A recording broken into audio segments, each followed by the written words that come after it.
Hello everyone, and welcome back to Wicked Reading. Today I will be reading SCP-1520, an elderly monk.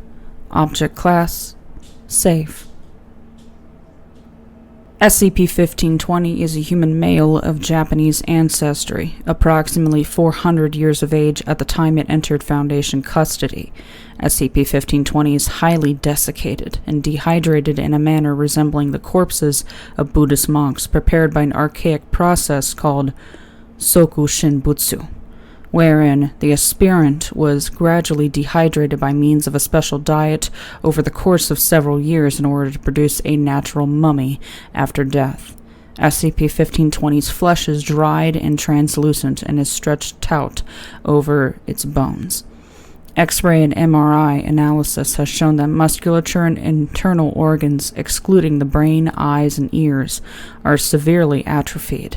SCP-1520 has been noted to inhale and exhale once approximately every 8.3 minutes. Heart rate is approximately 2 to 3 beats per hour. SCP-1520's circulatory system contains less than 0.5 liters of blood. Other bodily fluids are found in quantities negligible to non-existent. SCP-1520's body temperature is not significantly higher than room temperature. Due to its inhibited metabolism, SCP-1520 requires little food or water. It does not appear to excrete or sweat. SCP-1520 is fully conscious and aware of its surroundings, and is able to speak a dialect of Japanese found in Prefecture in the 16th century, and to make signs through simple movements of its hands and fingers. SCP-1520 is either unwilling or unable to engage in any other physical movements. When not being interacted with by Foundation personnel, SCP-1520 sits in a lotus position, motionless except for breathing and occasional quiet recitation of prayers. At other times, it appears to be sleeping or meditating and does not react to external stimuli. It is not apparent whether SCP-1520 is capable of sleep or whether it remains aware of its surroundings during these periods of inactivity. SCP-1520 was surrendered to Foundation custody in 1946 when United States Army personnel found it enshrined in a Buddhist temple in Japan during the Allied occupation. Temple priests referred to SCP-1520 as a living Buddha who had undergone soku shinbutsu in 1576 and had been revered as a god by the temple-goers. Footnotes 1. As no audio recording equipment was on hand when the incident occurred, this translation is based on notes compiled by Y after the incident occurred.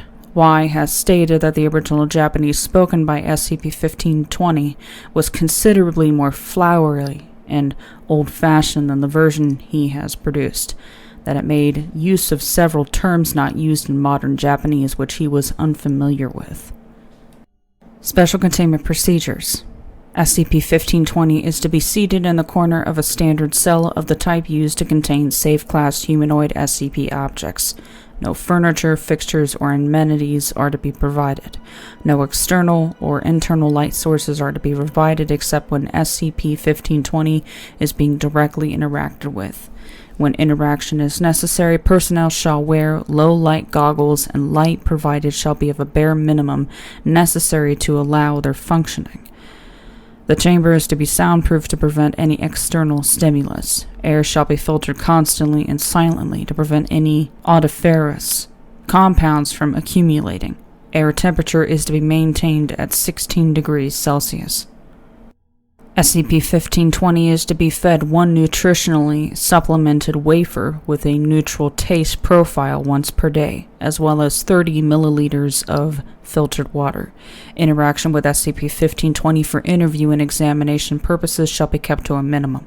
Any physical interaction with SCP-1520 is to be conducted by personnel wearing elbow-length gloves, and direct contact between SCP-1520 exposed flesh is not to occur.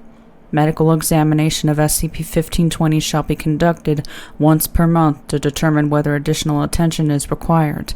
SCP-1520 is not to be adjusted from its current position during examinations unless necessary, and all examinations are to be performed as quietly in as little light as possible. SCP-1520 may be provided at its request with a pair of opaque goggles.